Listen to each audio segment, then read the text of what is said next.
And also, I will say this, your love of the past and, like the old ways of living makes so much sense for why technology just doesn't work for you. Yeah, I know.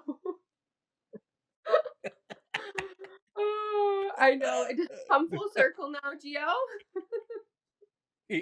Just for context, Gio has been so organized during this whole podcast arrangement, and I am at a level 1 with technology. So for him to get through to me here is like using one of those string telephones.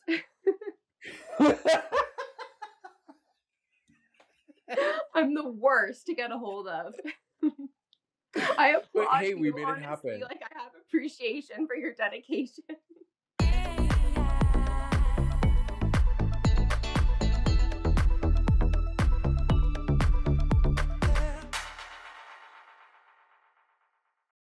Welcome back to Graphic Content, the podcast where we talk all things who, why, and the what the moments along the way. My guest today is Savannah Aspden, vintage toy and textile collector, professional finder of the forgotten, and someone who makes a living rescuing history before it disappears.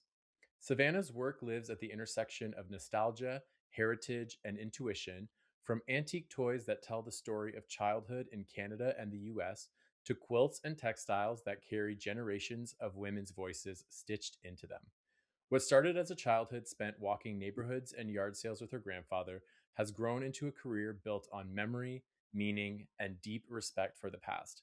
Welcome to Graphic Content, Savannah. Hi, Gio. It's so nice to see you. I'm so happy to be doing this with you. Listen, we had talked about this, what, 4 months ago now, and now we're finally sitting down to do this. Like a decade ago. Yeah.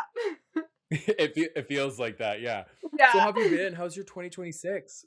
It's been really good, really busy. I've just been nonstop stocking up for my upcoming season. So, yeah, how's Mhm. yours been?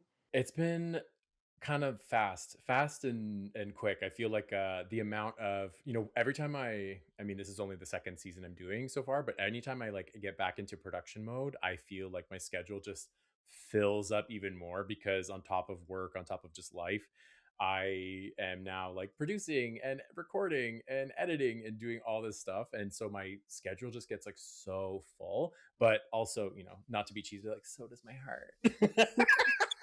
Well, I know you're a man of many talents, so I don't know how you pull it off. I just don't sleep a lot, but I want to give the listeners a bit of context as to how we connected, how we know each other, and what the initial conversation was that led us to today. So I want you to fill them in a little bit. Yes. So I met Gio at one of my best friend's birthday parties. Well, not actually. We had met many times before that, but this time was different because we finally got to actually talk with each other, where I feel like we're always just like Mhm. passing by in these like group settings. And we Yeah. got talking, and Gio was just like picking my mind, like, what do you do? Like, what have you been up to? So I kind of filled him in a bit, and he told me about his podcast and just how amazing it is to let people like me have a voice. So when you asked me if I could do this, I'm like, Of course, this is like my dream. And it's also a perfect opportunity for me to kind of like open up and share myself because I'm always kind of hidden in the background of what I do. Like, I'm not really like a Mhm. face to the name. Also, just break out of my comfort zone of my hermit world. Yeah. And that's kind of how this all flourished. I gotta say, the thing that, because, I meet so many people in life, and it's not a thing of like, oh, I want to have specific people. I think to me, the thing that was the the click that made me want to ask you is because we were talking, and like you said, we've always been at parties. It's always been at house Yeah. parties. That's always where we've crossed paths. Yeah, I know. Literally. But this time when we got into work and talking about just like what you do and getting past, like, oh, like, this is what like the surface level. The way that you changed. Your energy shifted around how you were talking about it, the way that you engage in it in the conversation. And that to me was like the whole premise of this thing that I'm doing, is talking to people about the things that spark joy in their lives, the things that really drive them and make them connected to why they do what they do. And so right away I was like, oh, I'm totally gonna ask this girl to see if she wants to do it, and I'm so happy that we're finally doing it. It's nice to see that, there's people out there who have so many different approaches to what it means to build a career, to build, a platform for themselves, and talk about it. So I, just want to thank you up front, like, for making the time to do this. Aw, well, thank you so much, Gio. And for me, I felt like when we got talking about this, even though you have at the time, like you didn't really have like an idea of like what I do, it still felt like you actually are completely aware of my realm. And that was what was so magical with me, because I actually felt like I was talking to like one of my vintage friends or somebody who's on the same Mhm. wavelength as me, which is hard to come by because I don't want to be like that rambling old lady at a party about toys and blankets.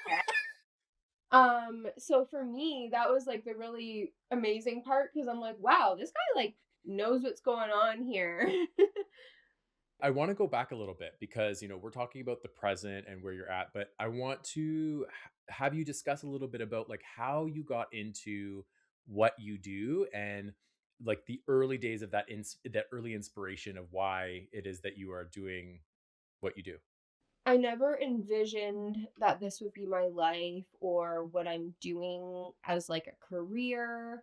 It wasn't like an objective in my life. It kind of just came to be.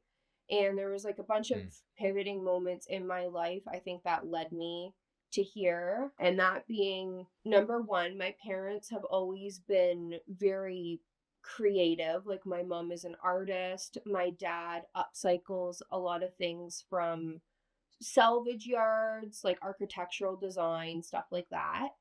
And when I was little, I used to go on walks with my grandpa in Wortley Village in London. And he would always be babysitting me and take me for walks around the block. We'd go to yard sales, and he would buy me like old Raggedy Ann dolls. And I remember us walking down the sidewalks, and he always said, he's like, Savannah, you have to look at the ground. He's like, because you always find things on the sidewalk. And so we would always go for these walks together, and I'd be looking on the ground to see if I could find like a little coin or whatever it is. And I really feel like those moments were kind of what shaped me, because I was just doing these things with my family. And I kind of feel like it runs in my blood a little bit. I love that perspective because to me, we're so focused on tech. I feel like that's such the like thing right now where everyone is always distracted. We're always constantly pulled in a million directions, but really not paying attention to anything. If that makes any sense. I And completely so agree. for you, like, it's very that where everyone is so distracted, but no one is even noticing anything. And so having that foundation, especially from somebody in your family who's like close to you and is nurturing you from a young age, did you ever feel, especially growing up, because we're similar ages, do you ever feel that you were kind of like not an outsider, but like an outsider? There was times in my life I've always been kind of weird, elephant in the room, and I felt like in high school I didn't like going to school. I would have friends in different classrooms and stuff, but I really always felt a little different, or I just couldn't connect with people about Hmm. things, even like it be their beliefs or whatever. It just wasn't me. So people would like read me as maybe like standoffish or kind of like bitchy. But for me, I've always felt a little different in that sense, and I hid a part of me for a long time of my life before fully diving into this. And that was that part of slowing down, paying attention to what's around you, and just enjoying those simple moments that bring me back to the happiness of my childhood. I can vouch for that because I feel as though in today's world we're so kind of disconnected. Like, not even kind of. Like, everybody talks about this. It's not that this is a new conversation to be had. Like, we're very disconnected from everything around us. I think that those to take time to look at artifacts or toys or any objects from the past. Like I even said at the top of the episode, going back is there's such power in that when it comes to understanding the now. And I think that's such a lost art, especially in an age where we're so focused on future, future, future, future. And it's like, well, what the, you, I mean, look at what's happening. Like we're now Yeah. repeating the past because we're not looking at the past, right? And people now, I just feel like aren't enjoying the fruits of life. Historically, like you look back and people used to enjoy their homes and they had all these special things and special moments. And now we're just like, go to work, come home, sit on your phone, put the TV on, go to bed. There's so many more beautiful things you can experience by slowing down and really just locking into yourself and letting your creative side come out, whether it be any outlet, right? Like, I know you even Hmm. paint, for instance, like, just finding those inspirations within you come from when you're slowed down and not submerged into the corporate world. It's interesting because I recently saw it was, I don't know if it was an article or it was a post. I cannot remember for the life of me. Once again, being flooded with content. But it was basically around how over time that color has been like slowly removed from architecture, from basically everything. Like everything is becoming so streamlined, like even modern day design, it's so monochromatic. Like everything's kind of like monotone, like color's been removed.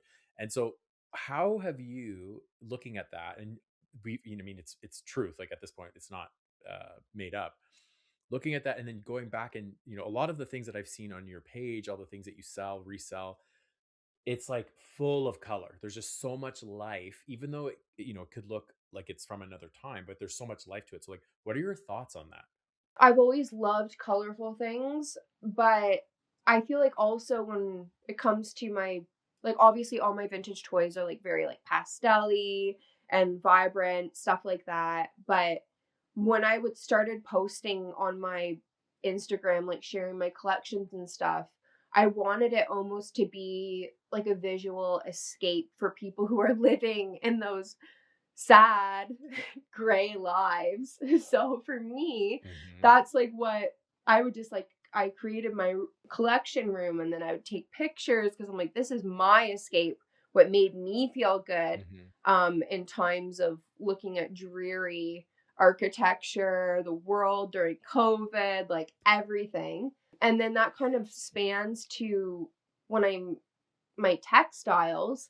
I think a lot of people are actually returning back to bringing in those rich colors and meaning and warmth and coziness. And textiles were a form of that back in the day, and they're still Hmm. relevant today because people bring them into their homes to bring that back.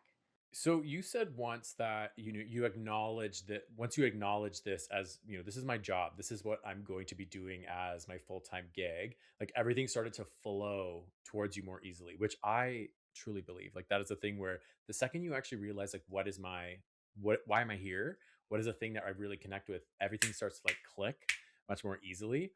What did that shift feel like in your body, in your everyday, at once it was like not just your business? Just a little insight. When I was younger, like I had mentioned, I used to collect vintage toys. That kind of happened when I grew up, and then I got to an age of high school, and I would hide that from my friend groups who would come over. I didn't want them to see my strawberry shortcake dolls. I didn't want them to see my Polly Pocket compacts. Like I was like very much pushed it to the side, and I packed them away in storage bins.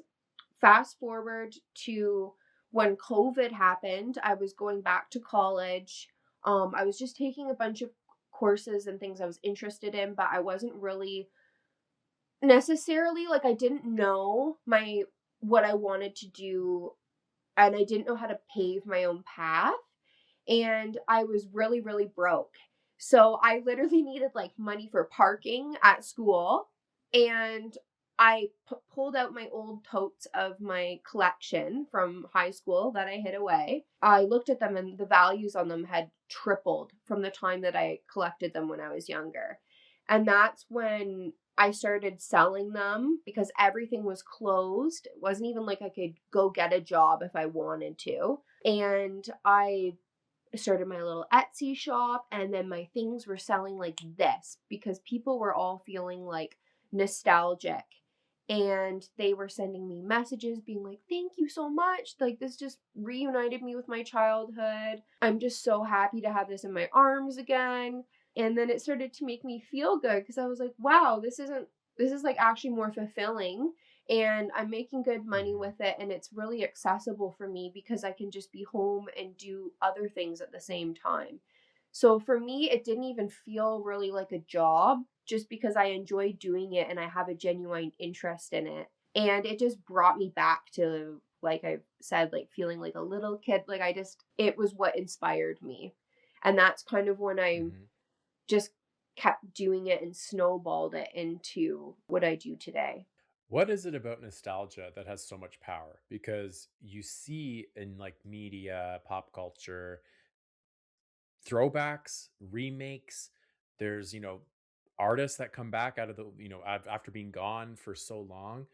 What is it about that nostalgic power that has such a stronghold, especially over, let's be real, like the millennials, because we are all about the nostalgia right now. Yeah, there's definitely been a shift. Like when I was growing up, it was like old things from the thrift store. Ew. Like if you wore like a thrift store sweater to school in high school, that was disgusting. Like Mhm. but now it's this thing where I feel like even like my nieces and nephews age, they're craving something that had meaning behind it. And it's a lot of foundations of what is out there today. So it's like, why would I get something new coming out when I can get the real deal, or return back to those roots? People are wanting color, they're wanting uniqueness. Not everybody wants to be like a simple robot anymore.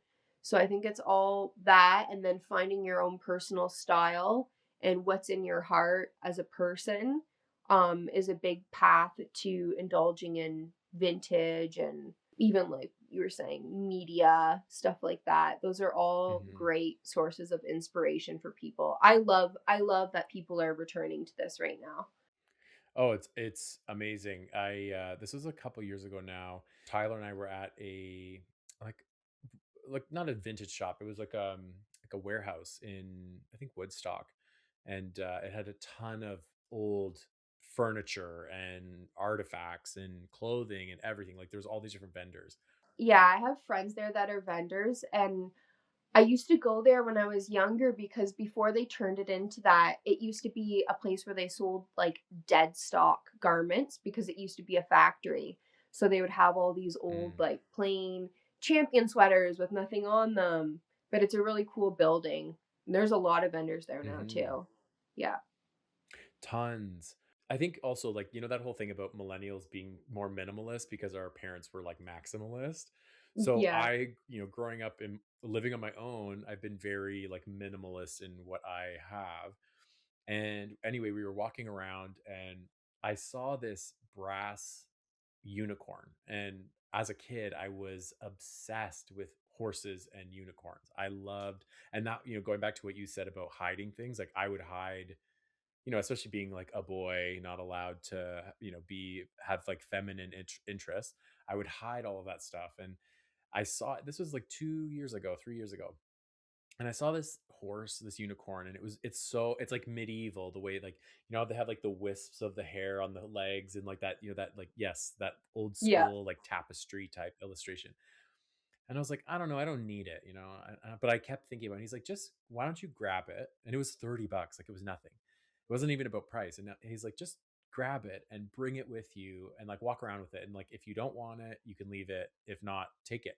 It was just like this thing that brought me back of like, you know what? I really do love it. And it brought me back to being like little Geo. It was like almost like an acknowledgement of who I used to be.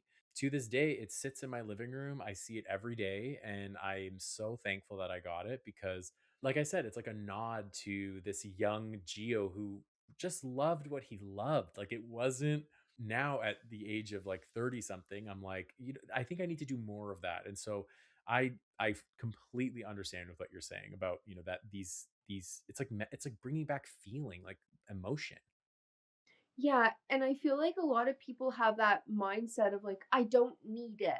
But it's like, you could say that about everything. We don't technically need Mhm. anything. It's good to be minimalist, but also it's good to have things around you in this life that make you happy because we're only here for so much time. I'd rather be looking at a unicorn in my living room that makes me happy every day.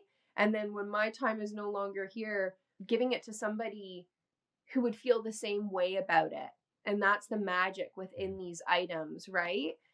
They Mhm. are not a need, but it's good just to keep them circulating to make other people happy. Absolutely. So I want to talk about the toys Yes. because I think it's awesome. I love your social media, seeing all of the things that you find. And I say this with love. Like, you are a true scavenger. Like, the fact that you go and you do what you do is amazing, especially once again for somebody in our age bracket where not a lot of people care that to do the work to make that happen. You've collected so many things over the years. You're seeing all these different artifacts from different like times and cultures. What can you say does it say about, Canadian slash American history that our textbooks don't necessarily cover? I've realized that what's the common denominator in some of the toys that I collect and the textiles too is that it's women's history more Mhm. primarily. So I collect vintage toys that are made by this woman, and she was kind of a lost artist back in the day. And that's what makes me feel so tied to them because she just worked her ass off her entire life to make it where she was. And she ended up having multiple toy factories and suing big companies like Mattel and stuff like that. So those are kind of the things that I personally look for, and I love explaining that history to people, specifically with my vintage toys. And then obviously with my textiles, they were made by women back in the day from like the 1800s to the 1940s is mainly what I do. So for me, telling people women's history that wasn't really spoken about in school and being able to like read these items that are in front of me to who used to make them is what I love. Who is the woman? So the woman that I love is named Mary Rushton. Her name used to be Mary Waterman Phillips, but she had to marry her husband, Mr. Rushton, to get known for making her toys. A lot of big companies used to copy her work. She would make these like molded faces and hand sculpt and paint them all on her own. Pretty much, she makes these toys, kind of like similar to this one behind me, but they're really expressive. And she did these crazy big eyelashes on them, and each one was different, and they would have like pouting, upset, crying faces and really happy. Like, just her way of being able to sculpt an animal into these like human characteristics. That's what I really, really love. Like the eyes on them are just so ahead of the time. And I feel like a lot of toys, like children's toys that are out there today, even like those Labubu are copied from an original Rushton toy, with like the molded Mm. face and the fur body around them. Everything is pretty much based off of her work, and I just feel like she doesn't get enough recognition. And that's why I love, like, I swear I could write like a whole thesis about this woman, but Yeah. from summed up, that is what I love about her work. This is also why I wanted to talk to you on this platform is because the fact that it's not just about, oh, like they're so cool and kitschy and like it's like not an aesthetic for you. It's more about the history behind it. And Yeah. that's why I'm like poking you and prodding you to like talk about this more than just like, oh, here's the questions because that's where, and I'm not trying to sound whatever, but like that's where you kind of like, I even notice your energy shift where you're like, oh yeah, let me get into it Yeah. because it's I see the passion in it, and that's the thing where I'm like, yeah, we have a disconnect with history. We're and obviously things are changing in modern day where we're realizing like a lot of history is bull, and the things that we've been fed and the like ideas around who was running, they're running it, but it's this thing of what about the female stories? What about the women who are involved that were have helped shape millions of children's lives specifically around toy making and family life and homesteading and all of these things where that is not necessarily at the forefront of what people think about when it comes to like Canadian history or American history. And so to me it's like that's where I'm like, let's dig into that because that is where there's like so much to know. And I think that your approach when it comes to, okay, I can sell something cool from the 40s or the 1800s or whatever, but it's like what is the story behind it? So for you, seeing or having done this now, like do you see yourself as like a collector, a storyteller, or like a steward, or like a mix of all three? Like how do you see yourself in this continuation of that history? I would say I'm like a peddler. And I would say that I'm also a collector and hoarder of these special things, but I feel like more so of a protector of them. So I like to make Mhm. sure that they go off to the right people, to make sure that they stay in circulation for history, and to make sure people are giving them the acknowledgement that they need, like the appreciation of them. So I don't know what Mhm. my main title would be, but it would be kind of a bit of all of those things. In a perfect world, I Mhm. would obviously keep everything and have like a warehouse museum of women's history, but I think also letting people have these things accessible to them is really, really nice. Like, I meet so many wonderful people that cherish these blankets and toys, and that is important too. I can't be the only one who's stockpiling them. You should think about that, about the music. No, I'm being serious. Like, I could totally see you doing some sort of like women's history showcase or museum. Like, that could be totally something in the future that you could do. Yeah, it's funny too that I've been thinking a lot about that lately as I've shifted from realizing it's not just about the objects for me, and it never has been. And I've been thinking I want to get into even just making some appearances at some local museums here, like outside of the city, just with early textiles and loom weaving. Like a lot of them host events where they teach about the primitive makings of like things women would do within the household in those days. And I just would love to be a part of that. These things were a way for women to show their art form from their home in a time that it wasn't really Mhm. acceptable for them to be famous or known. So they would do these things, they'd make these toys and quilts while being at home and taking care of a family and so forth, right? That's the direction I would love to head into in my life. It would be awesome. I think that even just you do you, but I really think you should do it. I think it'd be amazing, Thank especially you. with the what. But I'm being serious. Like, and also I will say this: your love of the past and like the old ways of living makes so much sense for why technology just doesn't work for you. Yeah, I know. Oh, I know. It just come full circle now, Gio. Yeah. Just for context, Gio has been so organized during this whole podcast arrangement, and I am at a level 1 with technology. So for him to get through to me here is like using one of those string telephones.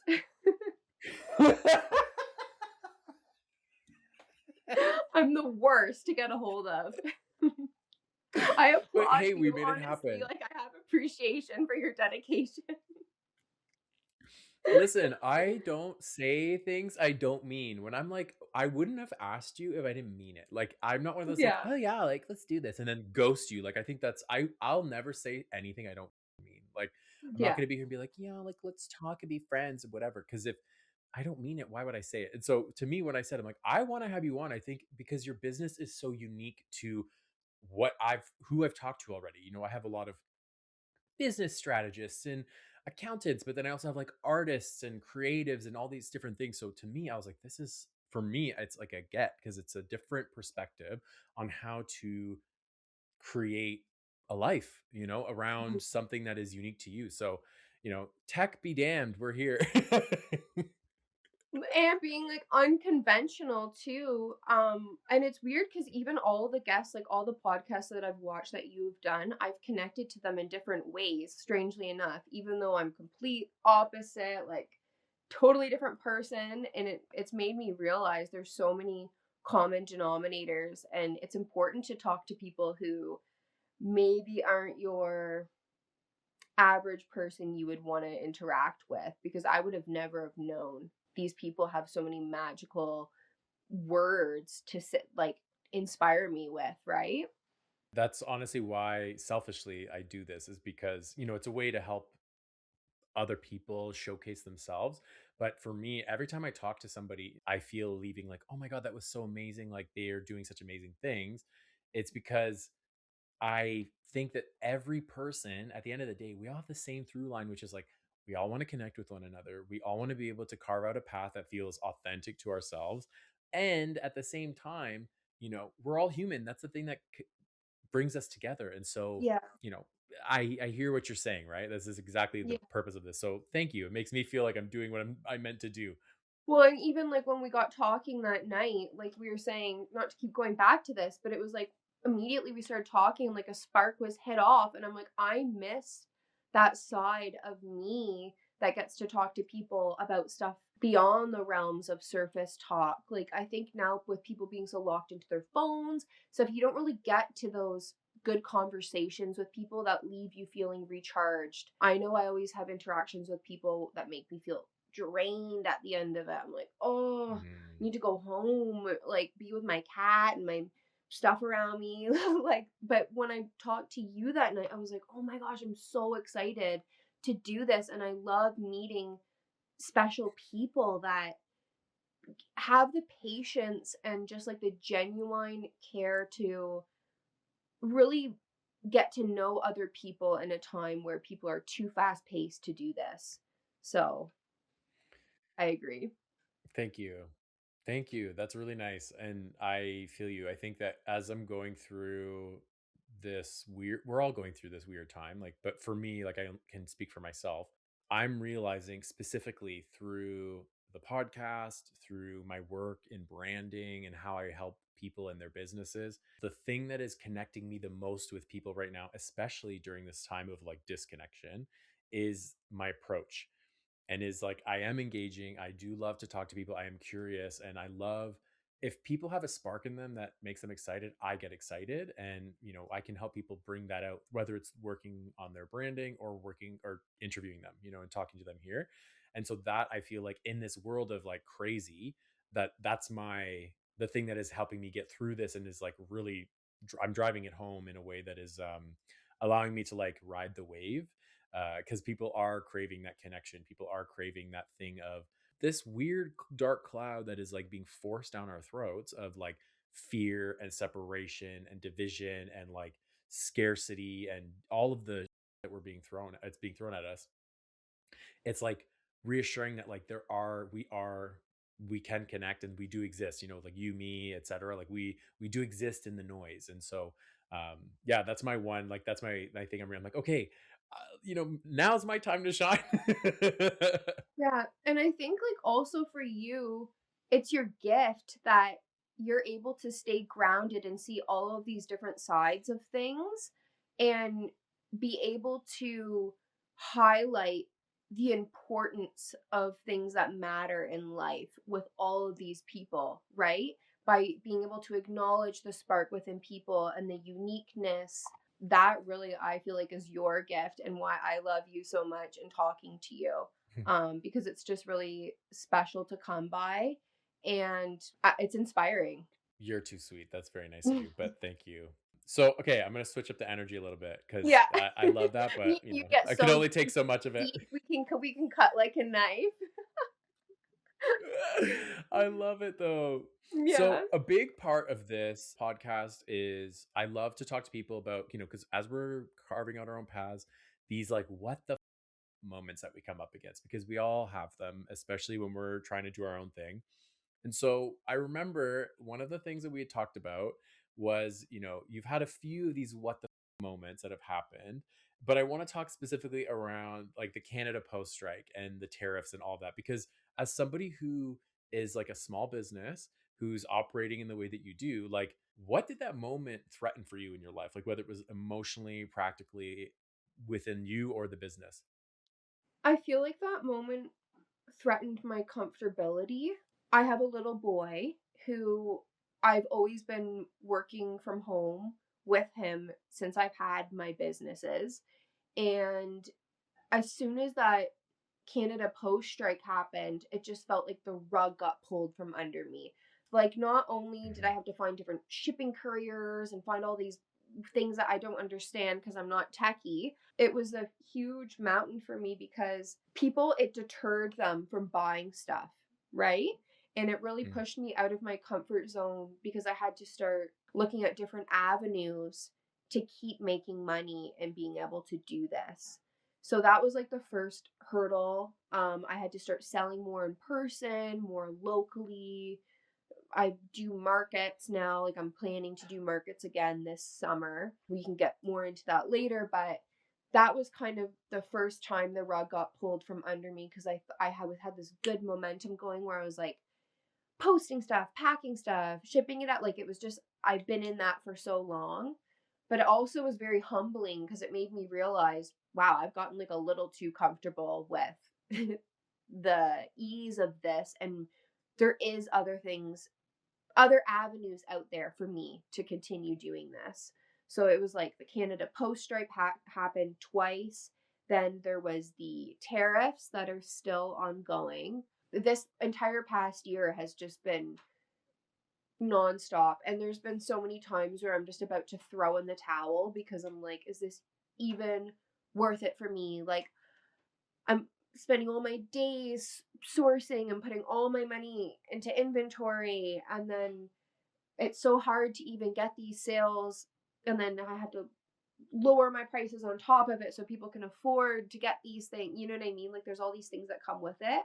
But I haven't I've thought about giving up, but I don't think I can because I honestly think that that would like kill me inside. I can't. I've accepted the fact I always have to be doing this, whether I'm going at a 10 pace or if I'm at a 1 out of 10. I have to have it in my life at some point. So, I feel that in my soul. You're speaking to me like directly because that is literally so many of us go through these things where it's like, I've chosen this path. It is going to happen. You're not going to have a cakewalk.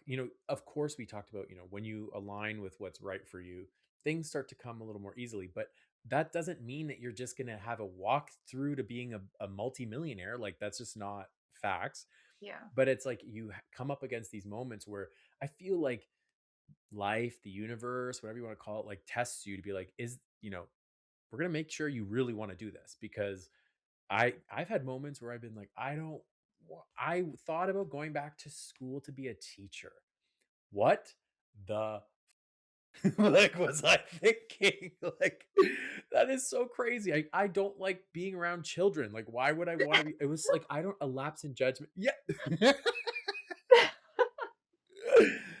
You know what I mean? Like it's like one of those things where I don't know what happened, but now it strengthened um my belief in myself of like, no, you go through these moments and you're like, I actually really do want to do this. I just might have to like, shift a little to the left, a little to the right.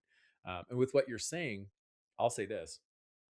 I feel like and I don't know, you can tell me to shut up if I'm wrong, but like the doing like a Google Earth or like a bird's eye view of that situation of you having to switch from, shipping more to being more in person, does that not connect you more to the story, the human connection around what you're doing, right? Yes, and that is where this has been so serendipitous for me because I get to meet more people and be able to explain these things to them in person, like the history behind my objects. At the market, like when people come up and buy this, I can tell them where I got it from and oh, that actually came from this old woman who used to do this. And it's really given me this fulfilling part that I realized I've lost through doing online sales because obviously I can't sit there and type up a whole thing like this in the descriptions all day about this came from blah blah blah, right? So being able to portray this in person and give people the correct appreciation for them to be able to grasp how special these things actually are is what's so special to me. And then I've also gotten to meet like amazing people who are also creatives themselves. Even like I used to buy a lot more online for sourcing my own inventory, where now I will drive a couple hours even more to pick up something if it's really good and I get to meet these people opposed to just having it shipped to me. So it works kind of both ways on both sides of my business.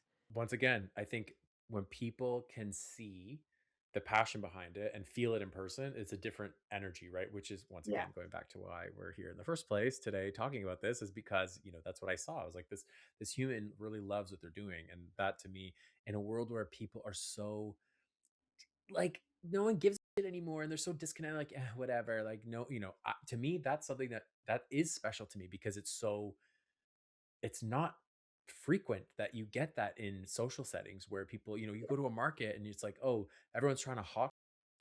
But then when you're like, oh, there's a history, there's a story behind this, there's a connection there, this was made as like a female run business from however long ago, there's something about it that has there's a magic to it, right? And Mhm. you're making sure that that doesn't get lost in the current day and age.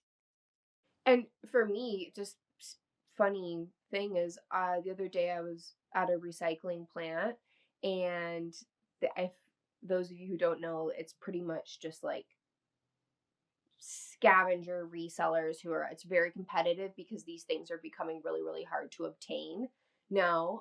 That word is out that they have value in them, so people grab them who have no interest in them and are cutting the blankets up and doing like there's so many different sides of it, but I had this one guy who was there that I know pretty well, and he said, from an outsider looking in, you just care too much about the blankets. And him and another group of guys were pretty much saying that I was crazy because I care about these too much. And I said, yeah, I said, I guess I'm crazy then. I said, I guess I'm crazy because that is what the whole purpose of doing this is that you're supposed to care about it, right?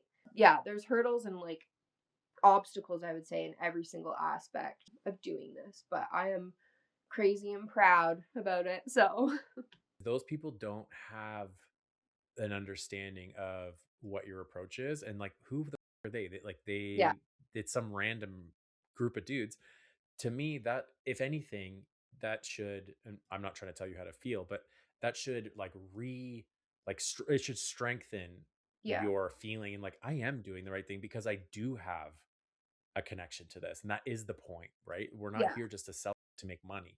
yeah. For me, like it's upsetting, obviously, to get insulted in my line of work, but it also makes me stand up even taller. Like, no, because you aren't me and you can't do this and you don't even know what these are. And it makes me push even stronger to get the information about this history out there because I'm like, these are the people that need to be educated about it and its importance.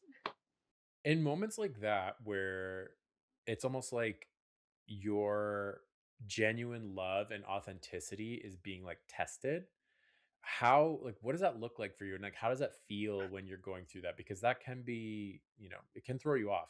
I've had a couple moments like whenever I'm sourcing at places like that is kind of where it peaks out for me because you're going to meet people who are competitive and just copy what you do. And when I get copied, sometimes I can feel a bit down because it kills my inspiration for whatever I was rolling with. Kind of like if you're painting a picture and you go online and then you see somebody did an exact and you're like, what? Like, I thought this was in my brain. You know what I mean? So I've been really trying to detach from letting it get to me. But obviously there's testing moments, even just like on my page where I would take pictures of my toys. I used to pair them up with my textiles because I wanted it to be where it was like all this woman's work combined into one aesthetically pleasing picture. And now there's other toy collectors that have branched to doing quilts, and then they pair the same toys with the same type of quilts, and then they have the exact same Etsy store as me. Things like that irk me, like they really do, but I've it's also given me really thick skin and just more inspiration to keep moving Yeah. forward into something else, looking into new things and trying to learn other ways to get this stuff out there, I guess. Hands down, that is the way to do it. I think it also keeps it interesting for you. You're always going to be evolving. You're always going to Yeah. be doing something different. And I'll say this, try not, once again, I'm not trying to tell you how to feel, but like try not to take it to heart, because to me it's like you're doing something right. If people are like, "Oh, that thing there, what she's Yeah. doing, that's what I want to do." That's how she's successful, she's doing her thing, and that's something. Think about the amount of big brands that exist that Mhm. so many other brands mimic. Yeah. That should be a testament of like, you are doing this all on your own. You're coming up with all of these ideas, you're taking the pictures, you're selling the things, you're putting it online, you're going to the markets, you're doing all of it. You don't have a team. So the fact that you can downplay what your involvement is, or like what your impact is, but you're taking on all of this stuff, one person, Yeah. and then you have people copying you. You should be like, that's like, Yeah. of course they're copying me. You know what I Yeah. mean? Versus being like, Yeah. those people. It's like, Yeah. if you switch your how you're looking at it, it'll completely change everything. And not I'm not saying that you need to do that, but do you know where I'm coming Oh, from? Where and it's that's like, like what girl, I've done because I'm like it's kind of like okay, I guess I'm like the ringleader in some of these aspects, right? Like I feel like I'm like okay, anything you can do. No, mhm. just kidding. But You also yeah, like I've said. literally,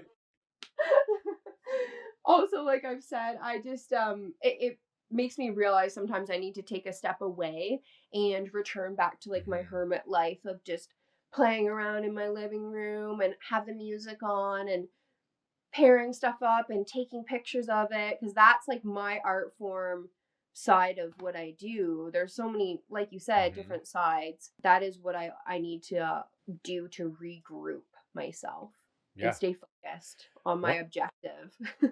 Yeah, sometimes it's paring back, right? Like that's the thing that reconnects us to what is your why? Why are you doing what you do, versus getting lost in the sauce of I should be doing this, or this is what I should Yeah. like just sitting in that feeling. I think that is like Mhm. really important, because we lose it. Once again, we're so hyper distracted. We have so many things going on that it's on purpose. Like I don't care. Like it's on purpose to keep us from really Yeah. connecting with ourselves as individuals, and like our soul's Yeah. mission, whatever that is. Staying dedicated to my true self is the most important part. Like I'm so dedicated to doing this that it doesn't even matter. Like these people can try doing something for a day and they'll probably lose interest in it or they'll realize that they didn't make enough money Exactly. doing it because they don't have the dedication, right? It's just a trend for Mhm. them. But for me, it's this is like my one of my main purposes in my life. I have many different purposes. This is a small one, but that's where I think it's different. What is it about adults losing touch with their early loves? I think, as we talked about with the unicorn thing, right? Anytime I talk to any adult and I hear them like kicking off something or starting a new business or reconnecting with themselves in a way that feels like, oh, I understand myself, or like I'm really connecting with who I am now. 9 times out of 10, it's really like something that is from the past. It's like that thing that you had, that special thing as a child is like that thing that is making you really like click into clarity, let's say, as an adult. What's your thoughts on why we lose connections with the things that we love in our early beginnings of life, and like what happens when we reconnect with them as an adult? Obviously, when you're a child, you don't appreciate what you have in front of you because you don't know that it's going to be gone. So, going back to that state of freedom and exploring the world and happy memories, a lot of us lose touch with it through time and stress and programming of jobs and responsibilities.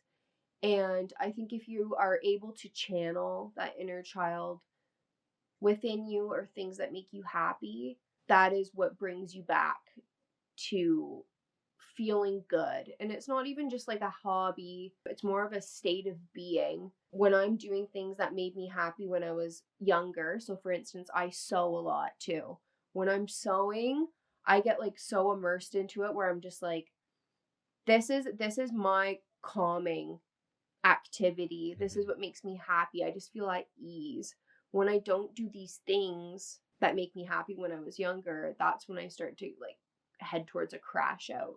So I think it's very, very important for people to always make time for it and to prioritize it and really try and lock in to what it is that lights you up inside. So right now, what's lighting you up? What's lighting me up is I've been pretty much stockpiling all winter for the big antique market that's coming up this summer. And I have the best inventory that I've ever had right now. I've really gone selective in my picking and sourcing and have found some really like, I just feel like things are flowing to me freely that I wasn't able to Mm. get before. I'm just so excited to set up my booth like a big circus tent and have all my special quilts paired up with the ones that they look good with. I'm so excited to be with my mom and dad because they do it with me and just be able to talk to everybody in person and kind of sit back a bit because I've been so go, go, go, go this whole winter trying to Yeah. get this stuff, right? So right now that's what's Hmm. lighting me up. I'm like waiting for the first ray of sunshine to come out and haul my old I know. pickup truck to this place. Like I'm so ready for it. Where's the market? It's Aberfoyle Antique Market, so it's in Guelph.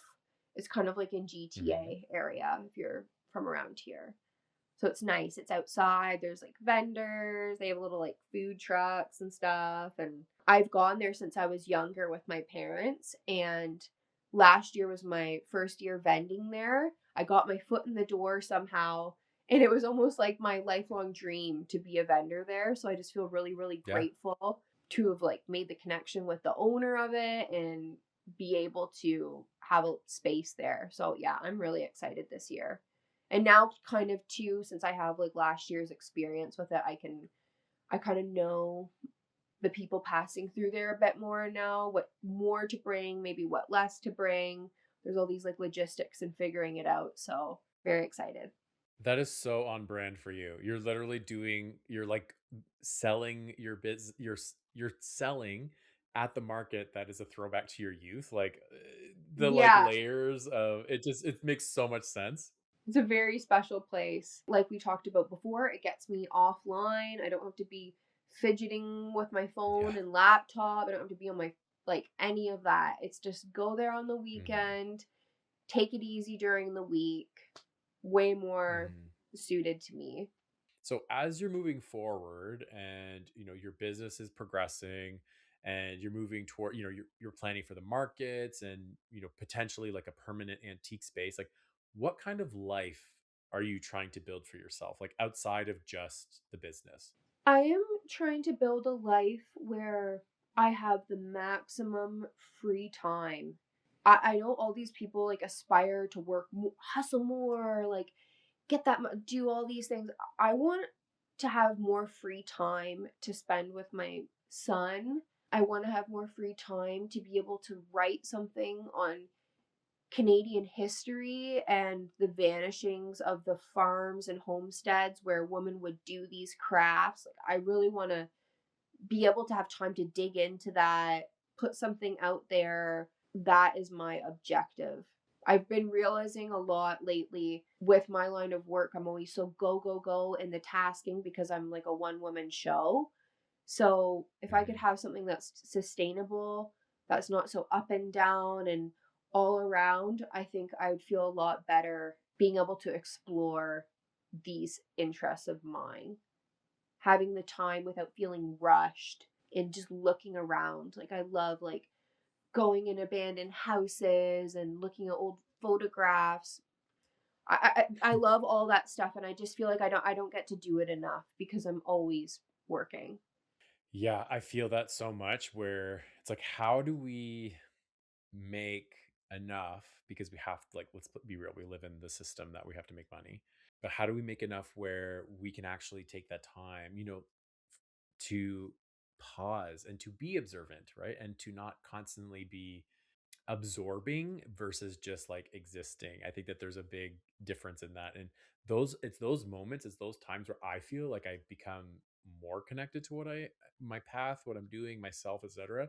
Because when I'm always doing, and this is listen, I'm not trying to I haven't cracked the code because I am somebody who will add more work to their plate all the time because I am one of those people that's like, Yeah. gotta hustle, gotta make more, but it's like, how do we actually sit and just exist? And I think, like, just based on what we've talked about over the last hour, is you kind of have a much more like, you can access that more easily than a lot of people. So for you, like, how do you do that? Like, what's your, if for anyone listening, how do you sit and actually just be?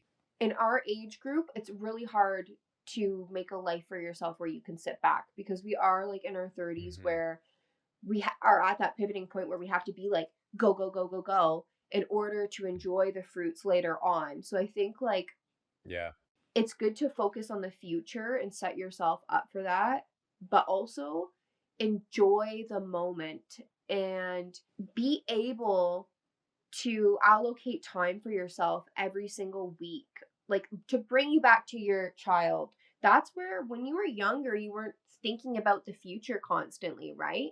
You're I was Hmm. walking down the sidewalk looking for a button and a coin. I wasn't thinking about what I'm going to be doing in 10 years, right?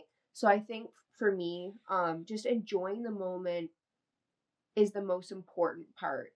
Stepping aside from the whole mindset of go, go, go, go, go, go, go, because you can't really put your best self out there when your cup is drained by running on that for like weeks and weeks in a row. And that's something like I have fully learned this year, particularly. I've had a couple crash outs, to be honest with you. And I know it's from me overworking myself to the point of like insanity. Yeah.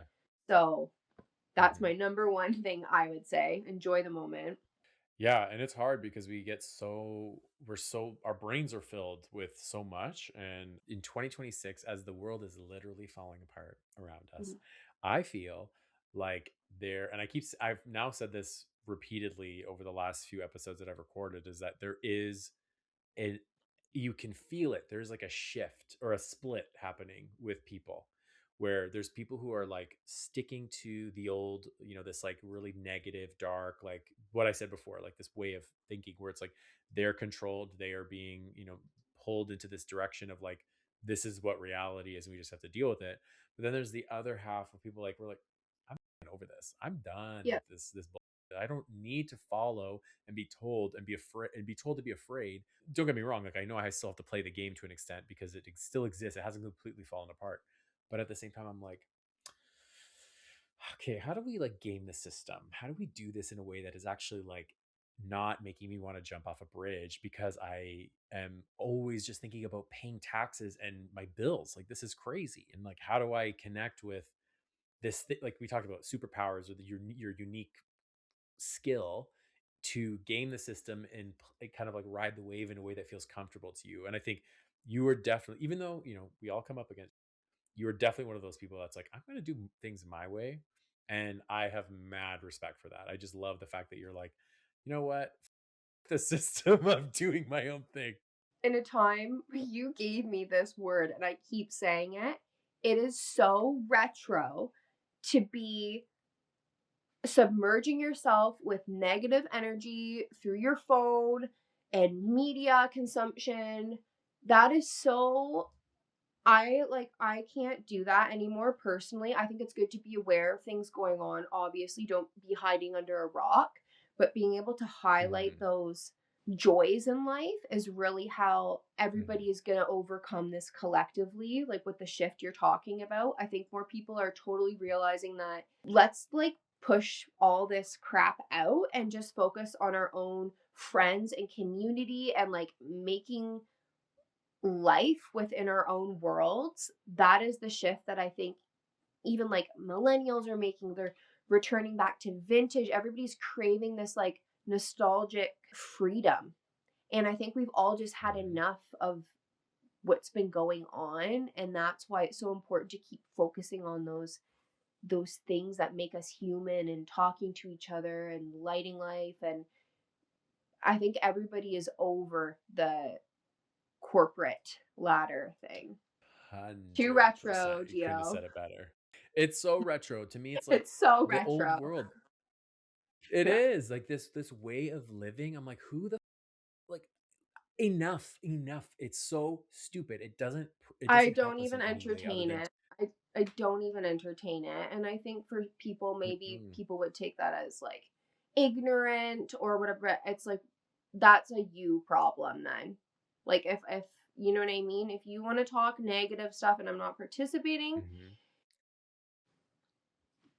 like yeah, that is where I stand with Yeah, that. I think and I yeah. really want to keep like pushing people to like enjoy things, carving their own paths, not being involved with that weird mindset of killing yourself like you know what I mean? Slowly Yeah.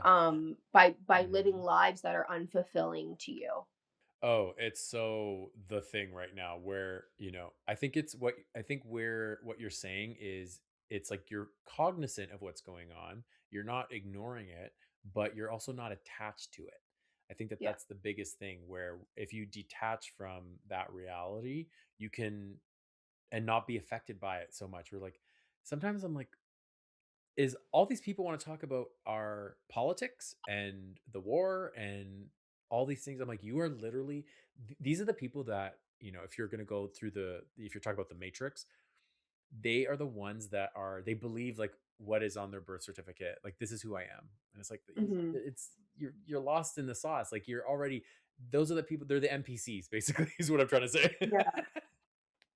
No, I completely agree. And I think if people just focused on our own communities, for instance, you start with yourself and those around you, and then everything has a butterfly Hmm. effect after that. So I think returning Yeah. people back to that, what would really, really change the world and just how people are since I feel like it all started obviously since like 2021. So yeah, I think snapping 100%. out of that and moving on here. I think all that had to happen though. I think it Yeah. was necessary for what is emerging to take place because and it's not going to get better for a while, but at the same time, I always say this, I'm like everything is, quote unquote Mhm. in the world, but I still am feeling optimistic and hopeful and genuinely like in a good place.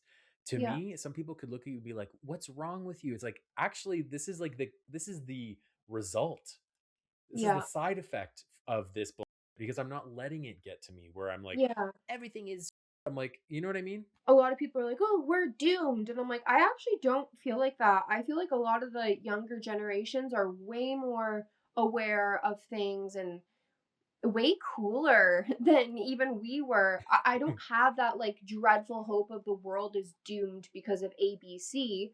I feel like there's so Mhm. many cool people that are just like coming up. Like we need new energy. I don't resonate when people are like it's the end of the world. Yeah, I guess and No, maybe in their world, not mine. I think the end of like what has been. I think I truly Yeah. believe that this new way of living and like we're reconnecting with what we're here for to begin with. Not to sound woo woo, but it's just like that's just my that's my everyday life is how I think.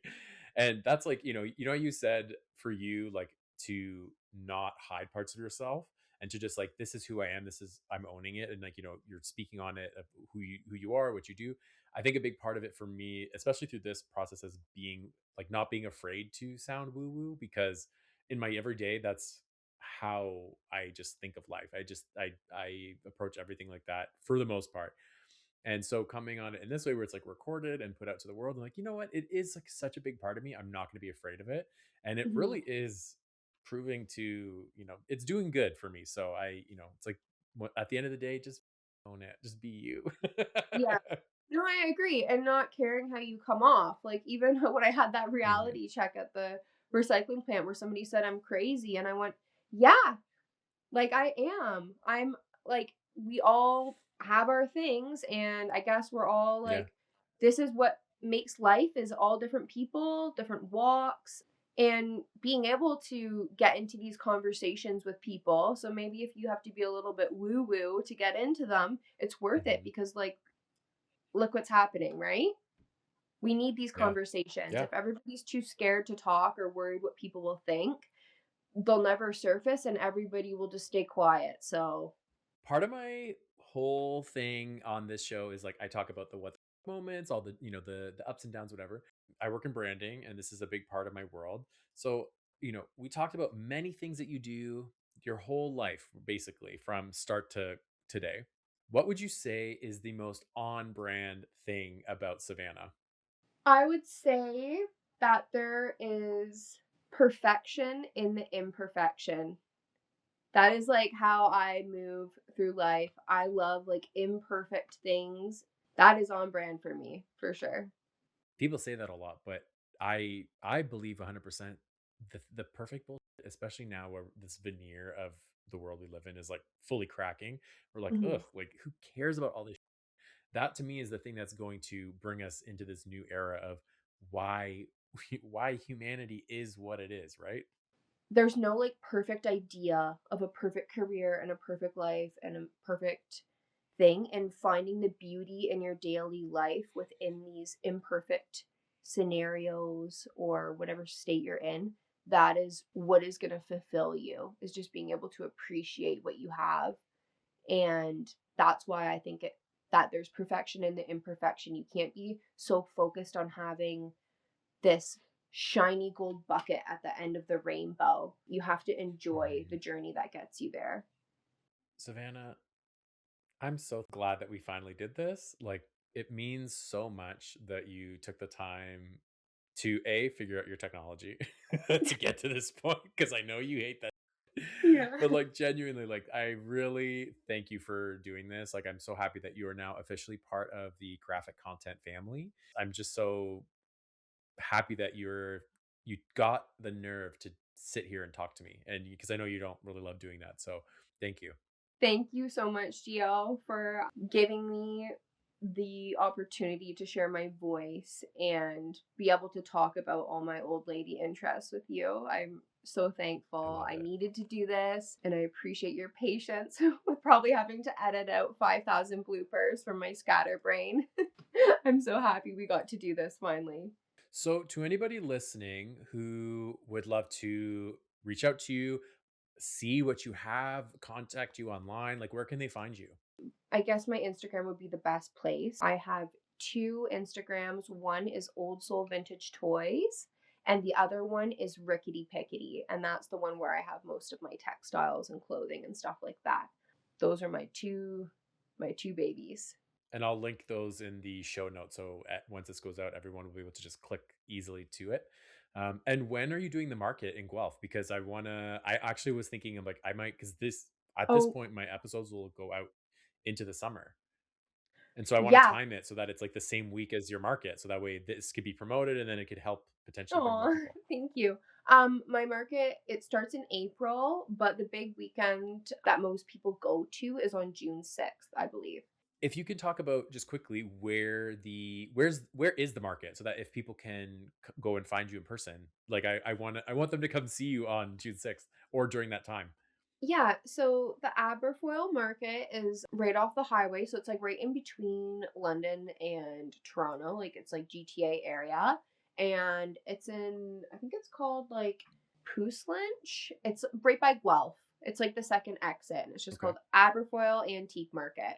So, it's I believe, the oldest antique market in Ontario, so and it's Wow. outdoor vendors, there's, like, music and food, and there's a lot of vendors that will come up from the States and set up on those big weekends too, so they always have, like, really crazy stuff that's just interesting to see. It's definitely, like, a whole Mhm. day thing, so bring good walking shoes because 'cause you're walking through, like, fields and fields of gravel and, like, pretty much like a farm, so, yeah, I would love to I see love it. anybody from here come out, though, and say hi to me.